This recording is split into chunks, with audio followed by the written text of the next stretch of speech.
Kota Palembang yang terkenal karena sejarahnya adalah salah satu kota pariwisata di Indonesia. Selain dikenal dengan sektor pariwisatanya, Palembang juga terkenal dengan pendidikan vokasi, yaitu Politeknik Negeri Sriwijaya. Politeknik Negeri Sriwijaya didirikan pada tahun 1982 yang dimana memiliki 9 jurusan.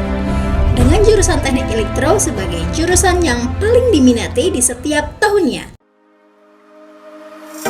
Program studi D4 Teknik Telekomunikasi merupakan salah satu program studi yang ada di jurusan Teknik Elektro Politeknik Negeri Sriwijaya. Gedung kuliah 5 adalah gedung yang digunakan oleh jurusan Teknik Elektro. Selain itu, jurusan Teknik Elektro juga memiliki laboratorium dan bengkel yang tidak hanya berada di gedung jurusan.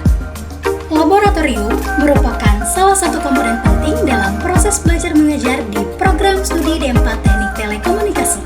Di laboratorium, mahasiswa dapat menerapkan teori yang telah dipelajari di kelas dalam praktik yang nyata. Melalui kegiatan praktikum di laboratorium, mahasiswa akan mendapatkan keterampilan dan pengetahuan yang dibutuhkan untuk menjadi teknisi telekomunikasi yang berkompeten.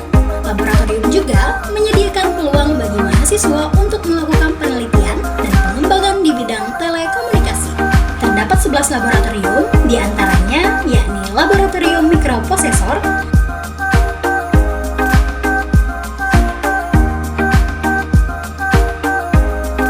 Laboratorium Alat Ukur dan Pengukuran,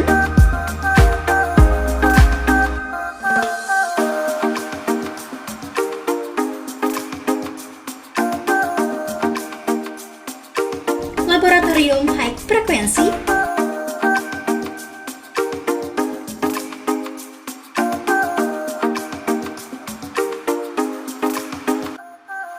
Laboratorium Multimedia,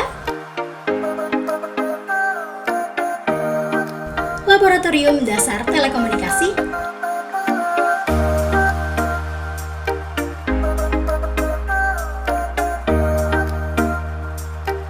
Laboratorium Pengolahan Sinyal dan Digital,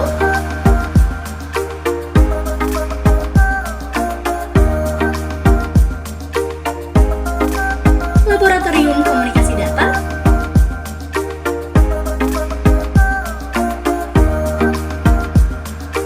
Bengkel Elektronik,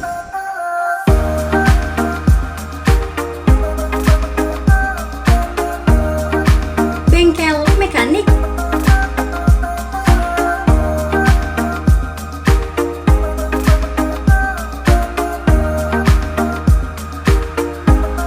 Laboratorium Transmisi,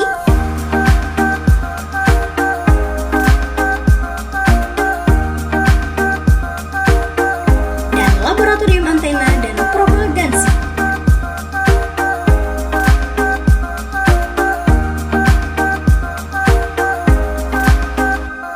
Program studi Sarjana Terapan Teknik Telekomunikasi berdiri pada tanggal 21 Mei tahun 2013. Adapun visi dari program studi Sarjana Terapan Teknik Telekomunikasi adalah menjadi program studi Sarjana Terapan yang unggul dan terkemuka pada tahun 2030 dalam bidang teknologi telekomunikasi. Adapun untuk misi dari program studi Sarjana Terapan Teknik Telekomunikasi adalah mengembangkan pendidikan vokasi Sarjana Terapan dalam bidang telekomunikasi dan informasi yang berdasarkan pada kerangka Kurikulum Nasional Indonesia dan Standar Nasional Perguruan Tinggi Dikti dengan selalu mengupdate kurikulum secara berkala minimal setiap 2 tahun dan merevitalisasi peralatan bengkel, laboratorium, fasilitas pembelajaran, dan tata kelola serta infrastruktur. Selanjutnya adalah meningkatkan profesionalitas sumber daya pengelola baik pada tenaga pendidik dan juga kependidikan melalui pelatihan, workshop, dan pendidikan lanjut. Kemudian menghasilkan alumni yang memiliki soft skill dan hard skill yang tersertifikasi di bidang IoT, frekuensi radio, jaringan telekomunikasi, sistem keamanan, dan data engineering. Adapun profil lulusan dari program studi Sarjana Terapan Teknik Telekomunikasi adalah 1. Menjadi asisten manajer supervisor, tim leader, koordinator, senior analis di bidang perencana radiofrekuensi atau RF Planner Engineering.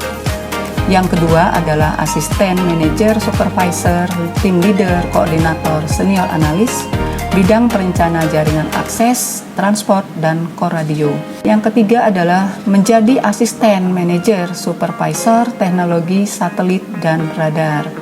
Kemudian yang keempat adalah menjadi asisten manajer, supervisor, tim leader, koordinator, senior analis di bidang teknologi komunikasi nirkabel.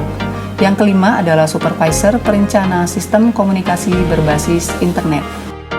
Selanjutnya adalah menjadi teknisi media data modeling, dan terakhir adalah menjadi teknisi media keamanan jaringan. Halo, saya Uli Rehani. Dan saya Izani Filadevi.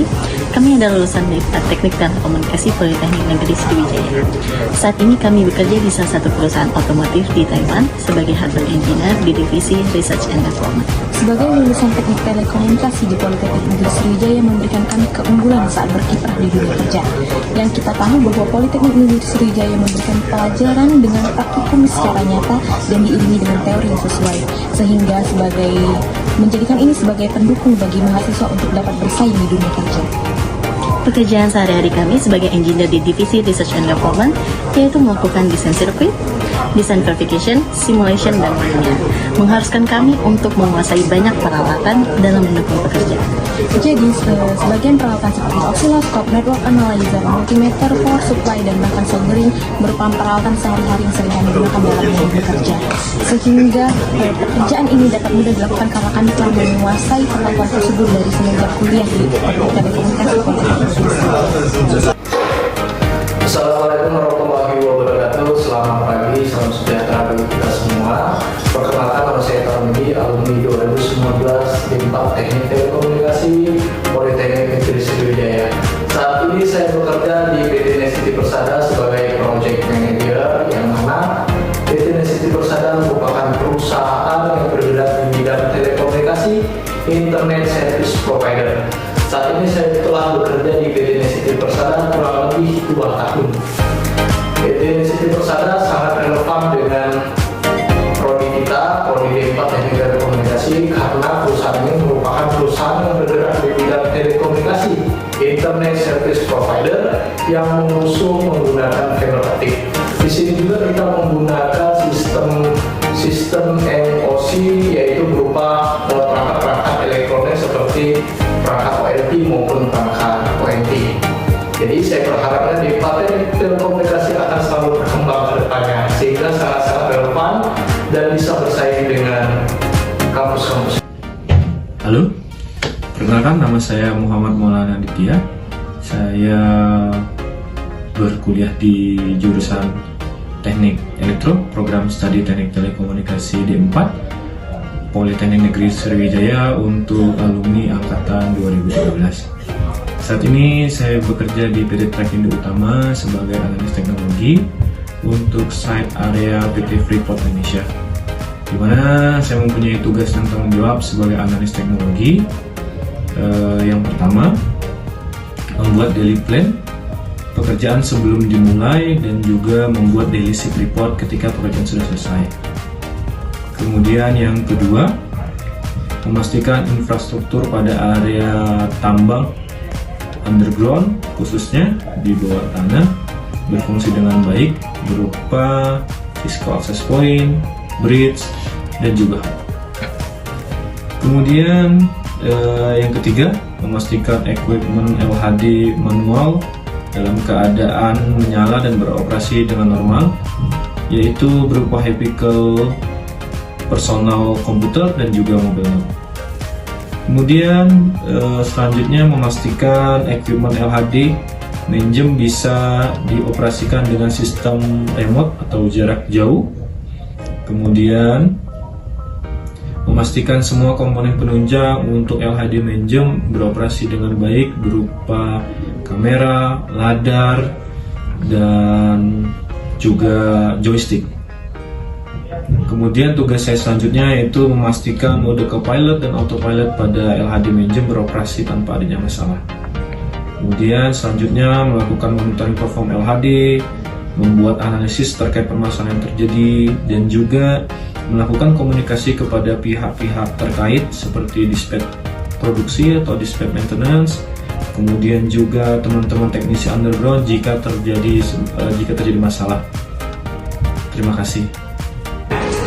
Halo, saya Michelle Valeri, alumni Politeknik Negeri Sriwijaya tahun 2023, program studi Sarjana Terapan Teknik Telekomunikasi. Saat ini saya sedang menempuh pendidikan S2 saya di China University of Science and Technology di China dengan beasiswa penuh dari CSI. Polsky telah memberikan saya ilmu dasar yang kuat dalam bidang telekomunikasi, sehingga saya bisa mendapatkan kesempatan berharga untuk melanjutkan studi saya di sini. Maka dari itu saya ucapkan terima kasih kepada seluruh dosen dan staf Polsky yang telah membimbing saya selama ini. Share saja.